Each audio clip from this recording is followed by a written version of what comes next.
Oke, kita lanjut. Sambil nunggu yang lain, kita masuk ke materi lanjutan eh, berkaitan dengan desain balok lentur ya, baja lentur. Ada yang masih ingat nggak kemarin materinya sampai di mana?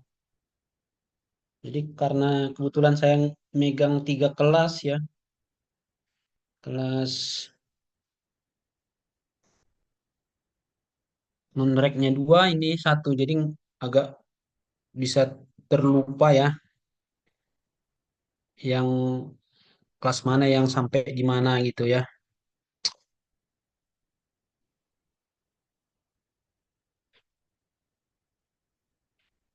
Ada yang ingat? Atau kita lanjut ya? Kita lanjut aja. Rasanya sampai di ini ya, di baja momen leleh PS momen plastis ya. Jadi sedikit ke pengertian dari momen, maksud dari momen leleh dan momen plastis ini ya. Jadi kalau kita menguji suatu penampang baja ya, kembali lagi nih kita ingatkan lagi ya, kita review pemahamannya ya. Jadi kalau kita menguji suatu baja ya, termasuk misalnya kita menguji suatu batang tulangan ya. Umumnya kalau kita di proyek, ketika nanti nilai perencanaan misalnya menggunakan FY baja 300 MPa misalnya, maka kita wajib menguji tulangan tersebut di lab ya, nanti ada alatnya ya. Kalau kita di Palangkaraya itu biasanya biasanya saya itu kalau nguji baja itu di situ ya, proyek-proyek yang pas ditangani lah ya, di kilometer 1 ya, di balai ya, balai pengujian konstruksi ya. Nah, nanti hasilnya ya, hasil dari suatu material baja yang diuji, trennya ya, umumnya umumnya nanti akan memiliki grafik ya. Ini adalah tegangan ya, tegangan, atau nanti notasinya bisa F gitu ya. Bisa bisa juga tegangan seperti ini, dan di sini adalah regangan ya. Nanti dia akan menghasilkan suatu grafik ya ketika diuji. Nah, ini ya. Ini adalah batas elastisnya ya. Nanti trennya nanti ini linear ya, garisnya linear gitu kan, naik terus. Kemudian nanti pas di sini batas ini namanya FY-nya ya, batas elastisnya ya. Kemudian nanti setelah sampai mencapai batas elastis ini ya, tegangan ini rumusnya P per A ya, P per A. Kalau di sini regangannya adalah pertambahan panjang ya per L. Ini adalah panjang awal si benda uji. Kemudian ini ketika diberi beban P, maka dia akan nanti akan bertambah panjang ya. Nah, ini ya, ini suatu benda uji diberi beban P ya. Nah, nanti akan bertambah panjang ketika ditarik gitu ya. Maka di sini akan nanti panjangnya berapa gitu ya. Ini adalah L, ini adalah delta L ya. Nanti dicek, diuji, kemudian nanti hasilnya delta L per L itu regangan ya. Nah, setelah diuji di alat di lab itu, maka nanti akan menghasilkan seperti ini ya. Setelah memasuki area plastis apa batas elastisnya, nah ini ya, kemudian nanti akan naik lagi tegangannya ya. Sampai akhirnya nanti benda benda uji itu akan putus di sini, malamnya putus, biasanya di tengah ya. Nah, ini adalah namanya batas ultimate ya. Kita berangkat dari karakteristik material baja ini ya. Nah, ini adalah batas elastis. Jadi area di sini ya, ini si baja itu masih mengalami bersifat elastis dia ya. Bersifat elastis. Artinya ketika beban P ini tadi ditarik atau dikembalikan, itu maksudnya nggak dicabut gitu ya, tidak lagi diberi beban P pada sampel ini, maka nanti akan kembali seperti semula. Jadi panjangnya tetap, ya, panjangnya tetap. Sedangkan ketika nanti sudah melewati batas P ini ditambah terus bebannya, maka dia akan masuk ke wilayah plastis ya. Di mana plastis ini namanya dia tidak lagi, kalau ketika bertambah panjang, si benda ini tidak akan lagi kembali seperti semula panjangnya. Jadi tetap sudah permanen. Jadi L tambah delta L sudah panjangnya ya. Sampai akhirnya nanti kalau diberi beban P terus, akhirnya nanti ya di sini putus ya. Nah, perbandingan dari kekuatan elastis ini ya dibandingkan dengan kekuatan ultimate-nya, batas ultimate-nya dan batas elastisnya itu nanti, eh, kekuatannya itu nanti di sini nanti perhitungannya ya. Jadi ini adalah rumus batas Fy atau elastis ya, atau momen leleh namanya di sini. Sedangkan di sini adalah momen plastis ya. Jadi suatu kekuatan ketika diberi eh, sebuah penampang baja misalnya persegi panjang ya, kemudian diberi beban P ya, maka nanti perlawanan dari si penampang ini ya untuk menahan beban P yang di atasnya, nanti inilah rumusnya ya, momen lawan atau momen pertahanan si penampang ini, eh, rumusnya ini ya, ini rumusnya ya. Di mana nanti momen diakibatkan oleh si P ini ya pada suatu struktur balok misalnya ya, kita asumsikan atau kita dapat misalnya 1 ton ya, maka si penampang yang kita gunakan misalnya penampang 20 kali 30 mili misalnya ya, suatu penampang baja, jika nanti momennya menghasilkan nilai misalnya di bawah 1 ton ya, maka nanti struktur ini aman ya, tidak akan mengalami kegagalan struktur ya. Jika momen lawan dari si penampang ini misalnya nanti lebih kecil dari 1, maka eh, aman ya. Dan struktur masih bersifat elastis ya. Nah, ini misalnya ya, ketika diberi beban P ya dan menghasilkan momen 1 ton misalnya, maka ini melendut ya, melendut. Nah, ketika P dicabut, nantinya akan kembali seperti semula ya. Namun ketika misalnya nilai momen eh, P ini ya, sedangkan ini dapatnya kita misalnya sampai melebihi 1 ya, maka nanti momen ini, struktur ini kita asumsikan, bukan kita asumsikan, akan terjadi melendut ya, tapi tidak putus ya, tidak, ini tidak gagal, tapi masih melendut ya. Tapi lendutan ini akan menghasilkan lendutan permanen. Ya. Lendutan permanen karena apa? Dia sudah melewati kekuatan batas kekuatan elastisnya. Jadi masuk sudah ini P. Nah, kalau kita hitung misalnya ini momen plastis ini maksimum misalnya tadi kalau slide sebelumnya bisa satu, apa 1,5 kali kekuatan ini batas momen plastisnya. Contoh kita hitung di sini momen plastisnya 1,5 ton misalnya ya. Maka nanti ketika beban P ini momennya dihasilkan beban P ini nanti misalnya melebihi 1,5, anggaplah 1,6. Nah, ini sudah dipastikan si struktur ini pasti putus, gagal, tidak lagi melendut ya, sudah melebihi lendutan ini lagi ya, akan putuslah total gitu ya. Nah, gitulah apa namanya maksud dari perbandingan antara momen leleh ini PS momen plastis. Artinya berangkat dari suatu apa karakteristik dari suatu beban, apa karakteristik dari suatu material baja ya. Jadi sebenarnya baja ini bersifat sama seperti karet ya, karet. Jadi kalau karet ini kita tarik itu dia akan melar ya, melar sepanjang tertentu gitu ya. Dan ketika ada karet yang apa berbeda jenis misalnya, dia akan bisa melar ya. Kemudian ketika tidak lagi kita tarik, panjangnya bisa bertambah. Nah, itu berarti sudah melewati batas elastisnya si karet ini. Dan ketika misalnya kita beri beban P, maka ini akan putus dalam kekuatan tertentu gitu ya, batas tertentu dia maka akan si karet ini akan terputus. Jadi hampir sama perbandingan karakteristik dari baja dan karet ya. Mungkin hanya bedanya ya nilai elastisnya lebih besar karet lah dibanding baja. Baja ini juga ada elastis tapi kecil ininya apa? Nilai pertambahan panjang ini delta L-nya gitu ya.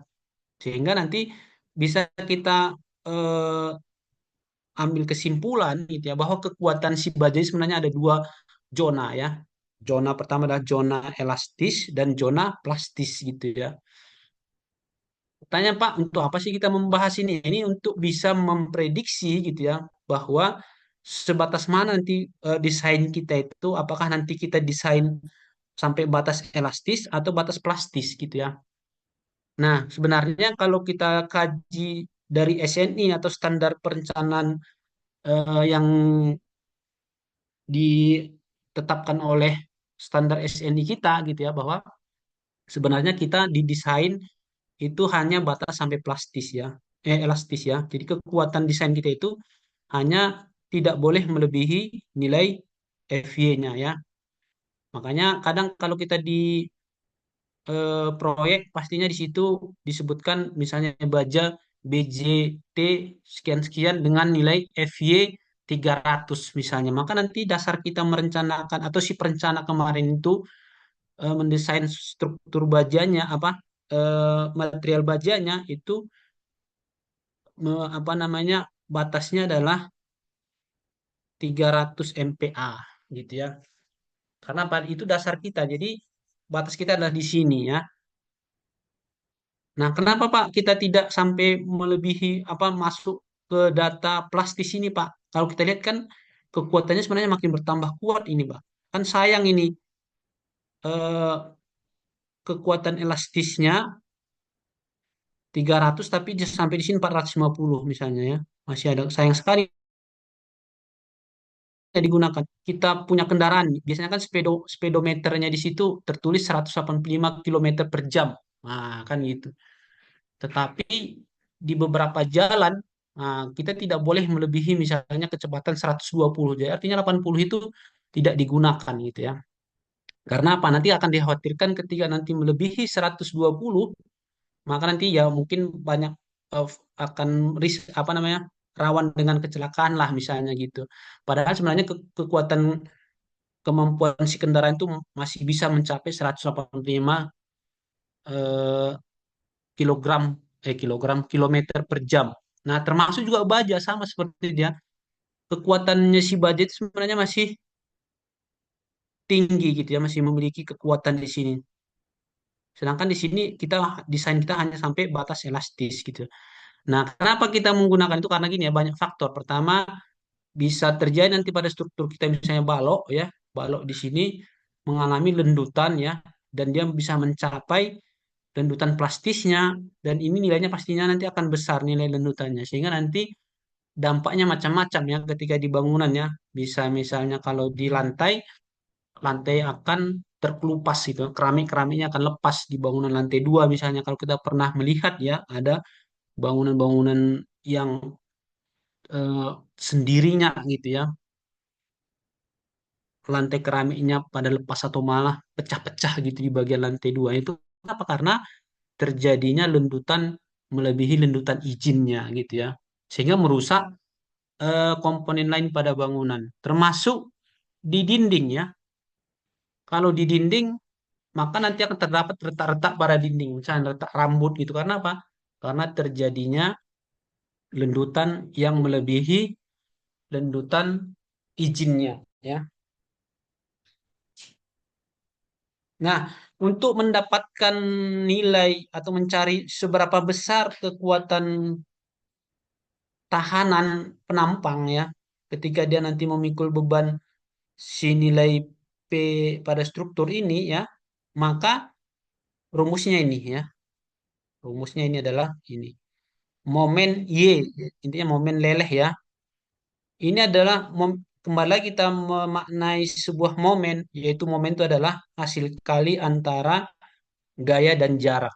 Nah, ini adalah gayanya ya, gaya yang bekerja pada si penampang ini tadi, kemudian adalah jarak ya. Dari mana jarak ini? Ini tadi ya, jarak antara sumbangan kan dan sumbangan tarik pada penampang ini ya. Kenapa ada tarik dan kan di penampang ini ya? Karena apa? Ketika diberi beban P di sini, maka nanti ada dua kondisi. Di bagian atas ini akan mengalami tekan dan di bagian bawah sini adalah mengalami tarik ya.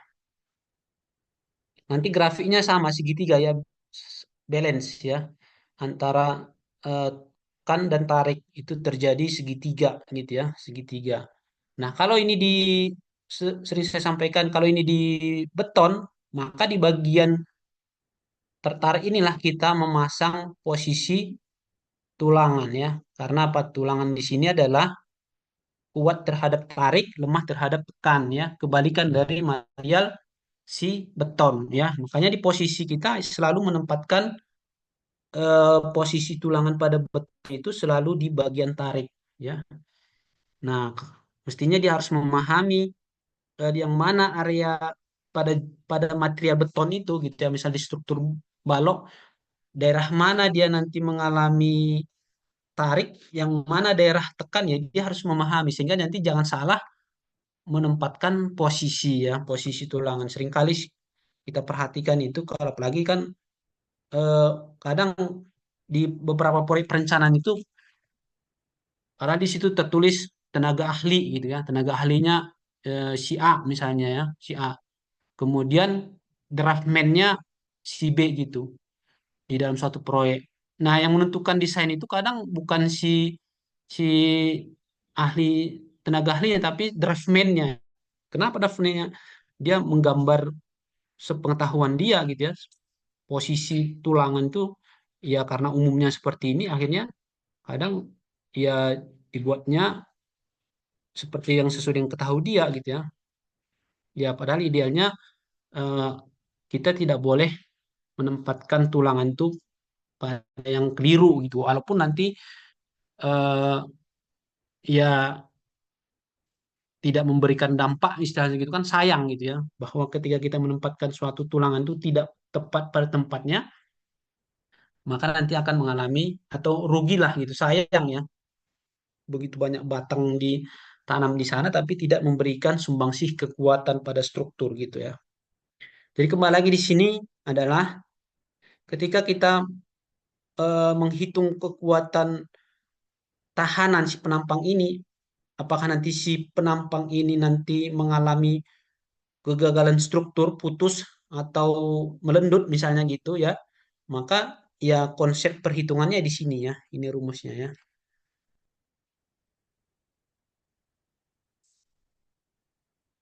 Nah, jadi kalau kita perhatikan ya dari rumus ini ya, ini tadi jarak ya. Jadi ini jarak ini dari sini ya. Nah ini jarak ini. Karena momen adalah hasil kali antara gaya dan jarak. Nah, ini kan jarak sini. Nah, gayanya adalah C ini ya, C atau T. Terserah nanti yang kita ambil nanti nilai yang C atau T itu yang sama ya. Sini juga sama nilainya ya. F, Y dikali B kali D kali 4 ya. Di sini ya. Kemudian dikalikan jarak. Itulah momen lawan ya. Momen lawan dari si penampang persegi di baja ini gitu ya. Pada kondisi leleh ya atau elastis ya. Batasan kondisi elastis ya. Nah, ini ada bentuk segitiga sebenarnya. Setengah kali FY ini kan setengah. Ini kan setengah ya. Setengah dari D ya. Kemudian FY, kemudian kali B ini adalah segitiga ya. Kalau rumus tiga kan setengah alas kali tinggi ya. Jadi ini ya. Setengah ini alasnya adalah FY. Kemudian D per W adalah tingginya ya. Rumus luasan segitiga sebenarnya ini ya. Nah, untuk nilai B ini adalah luasan area penampang ininya ya. Yang terbebani tarik. Ya. Sehingga nanti momennya di sini. Jadi kita berangkat ke sini dari sini dulu ya.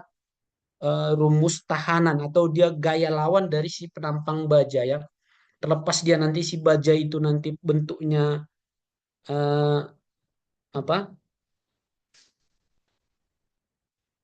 WF misalnya atau baja I ya, profil I ya, itu nanti tergantung, tidak jadi masalah. Tapi konsepnya tetap ya, yang mengalami tegangan di situ tuh di penampang dari profil ini ya, bagian tarik, bagian bawah adalah tertarik ya, bagian atas adalah tertekan ya. Jadi nanti menghasilkan suatu grafik tegangan ya seperti segitiga ini ya. Dan di bagian tengah ini adalah dia netral atau nilainya nol, tidak tertarik dan tidak tertekan ya. Jadi semakin dari tengah ke atas dia semakin tinggi nilai tegangannya. Jadi yang mengalami, kalau kita perhatikan seperti ini, yang mengalami kerusakan pertama nanti dalam penampang ini pastinya di bagian atas itu ya, bagian atas atau di bagian bawahnya. Karena apa? Karena nilai tegang paling tinggi ya di bagian bawah dan bagian atas ya. Gitu. Jadi kalaupun nanti terjadi misalnya eh, perubahan bentuk atau terjadinya kanan atau tekuk dia penampang ini bisa jadi di ini ya, dipastikan di bagian atas atau bagian bawah yang terjadi. Karena apa? Gaya yang paling ekstrim ya di bagian atas ya. Jadi kita berangkat dari sini dulu ya, pemahaman bagaimana suatu penampang itu bekerja menahan gaya. Nah, kan gitu, menahan gaya yang dibebani pada strukturnya gitu ya. Nah, kebetulan ini adalah penampang persegi 4 ya. Nah, sedangkan untuk gaya momen plastis ya, satu momen plastis ini atau sudah melewati batas elastis dari material baja ini, maka ini rumusnya momen plastisnya ya. Nah, kalau kita perhatikan ini kan segitiga ya, segi 4 ya. Rumus segi 4 ya, eh, yaitu FY dikali setengah D ya, karena ini bagian setengah ya, setengah tertarik, setengah tertekan ya, sama ya. Tapi grafiknya nanti tidak lagi segitiga tapi dia sudah full ya, kekuatannya full merata gitu ya, sehingga ini adalah tegangannya atau gayanya ya, ini adalah jaraknya ya, D per 2. Nah, ini jaraknya ya, ini sumbangan T dan ini sumbangan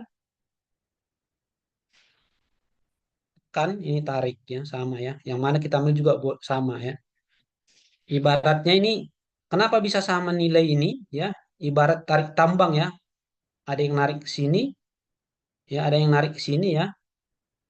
Pada kondisi balance atau berimbang atau seimbang, maka si biasanya kalau kita perhatikan ya, orang tarik tambang itu ya, talinya akan diam, tidak bergerak ketika gaya yang ditarik ke sini ke kanan itu seimbang. Makanya ini namanya dalam kondisi seimbang atau balance ya. Maka dia akan diam gitu bahasanya. Strukturnya tidak akan bergerak.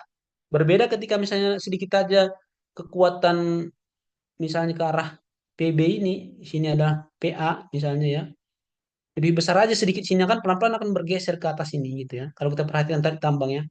Ya sama ya, di dalam suatu struktur penampang ini, maka dia akan bekerja dalam kondisi balance ya antara C dan T. Dia akan menghasilkan suatu gaya tahanan ya. Nah, ketika nanti beban P yang di sini lebih besar, momennya dihasilkan P ini momen ya, momen eksternal ya.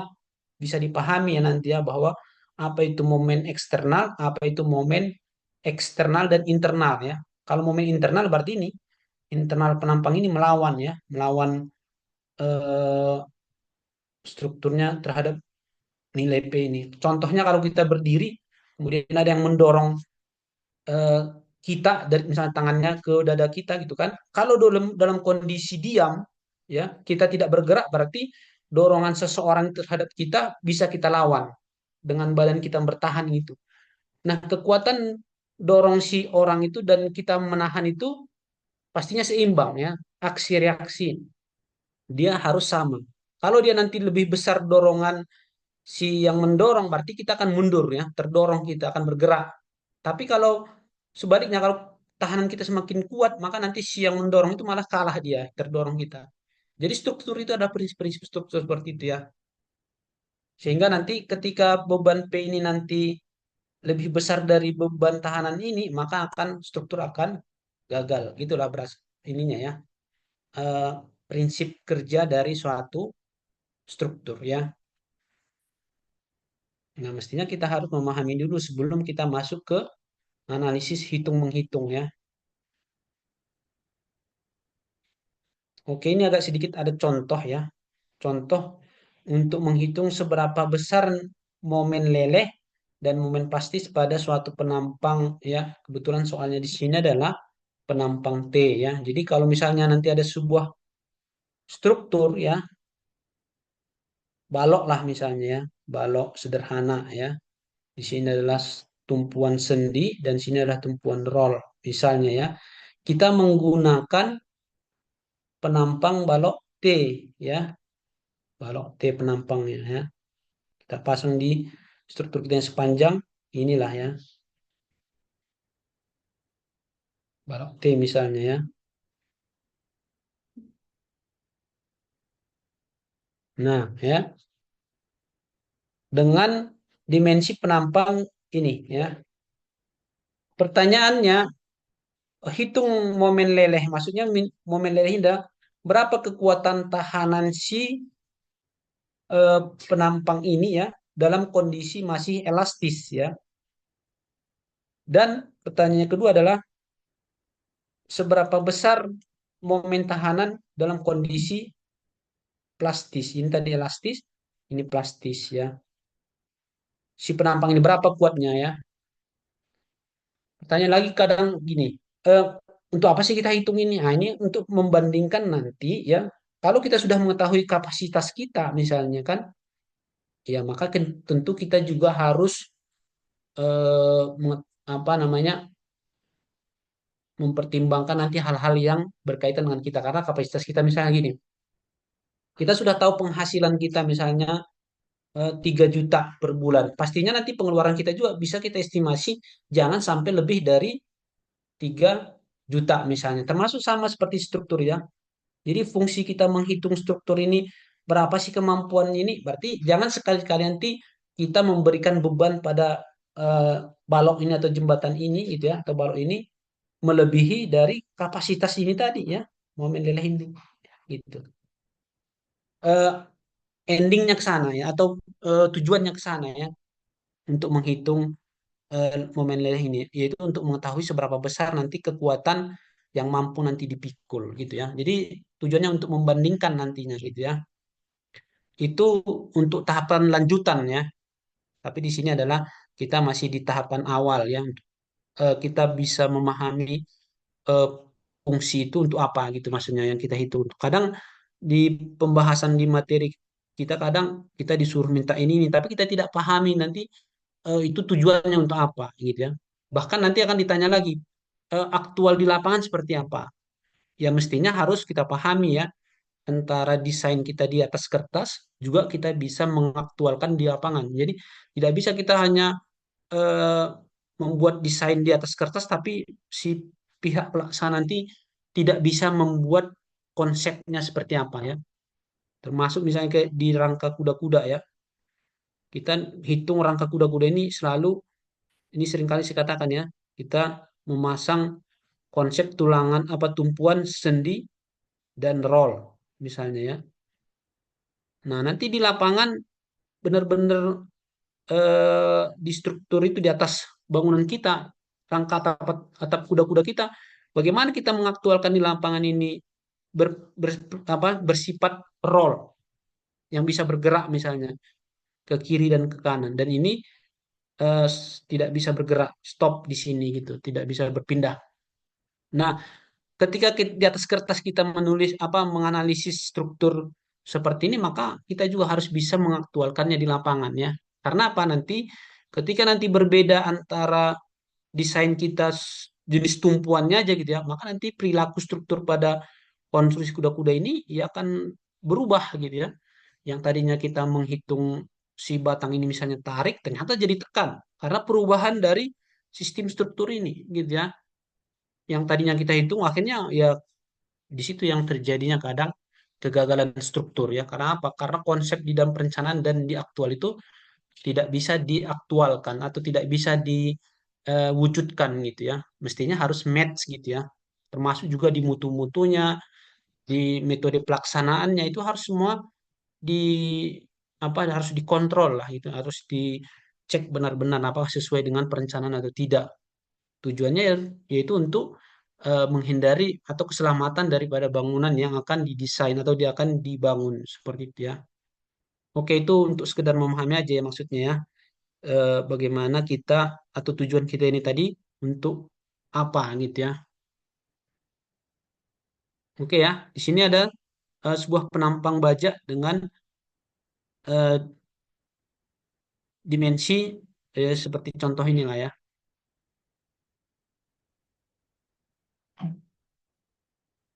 Oke. Kemudian kita pertama sekali kita akan em, menghitung luas penampang ya. Luas penampang dari si profil baja ini ya. Nah, untuk mempermudah kita akan memberi dua zona ya. Zona untuk mempermudah perhitungannya yaitu zona atau area dari penampang ini ya. Di bagian atas adalah A misalnya ya dan di batas B adalah B ya. Maka untuk menghitung luas penampangnya ya yaitu kita harus menghitungnya. Ini mudahnya perhitungan persegi panjang ya. 8 kali 1,5 itu di zona atau di area A ya. 8 kali 1, atau 1,5 di sini ya. 1,5. Kemudian nilai B. B ini adalah sebesar 2 dikali 6 ya. Jaraknya 6. Jadi dapatlah luas ini. Luas penampang dari profil baja ini. Kemudian kita menghitung sentroid ya. Nah, perlu diingat ya, memang kalau kita membeli atau melihat tabel baja di yang sudah di share oleh si produsen baja pastinya ini perhitungan ini sudah dilampirkan ya di tabel baja yaitu luas penampang, kemudian sentroid, momen inersia, kemudian eh, apalagi modulus elastis ya. Itu sudah ada sebenarnya di ini ya, di tabel-tabel baja itu sudah dimuat oleh si produsen ya. Nah, ini sebenarnya untuk mengulang aja ya perhitungannya ya.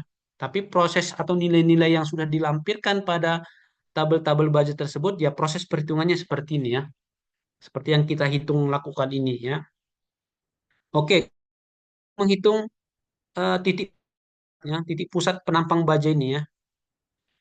Jadi kalau kita perhatikan kalau dia profil baja yang simetris seperti ini pasti arah X-nya kita sudah bisa tentukan bahwa arah simetrisnya atau titik pusatnya adalah arah X ini ya.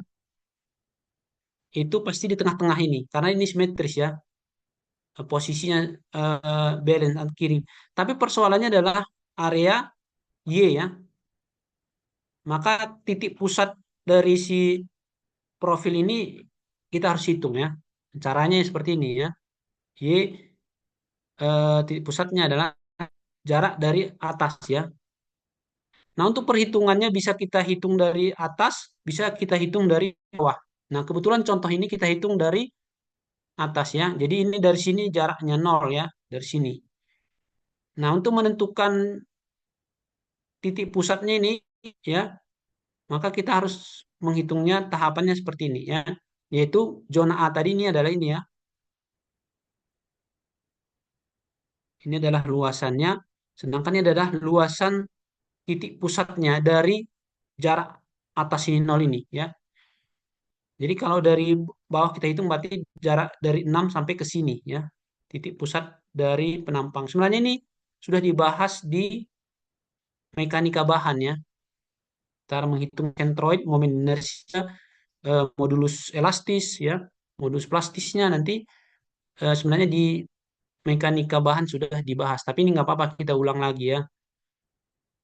Nah ini adalah 0,75 berarti dari tengah-tengah sini ya, dari tengah sini ke titik ini. Ini kan 1,5 berarti titik pusatnya terhadap nol ini jarak ke nol ini itu 0,75. Sedangkan yang zona B ditambah zona B adalah 6 kali 12 ya, 6 kali 12. Kemudian titik pusatnya terhadap nol ini adalah ini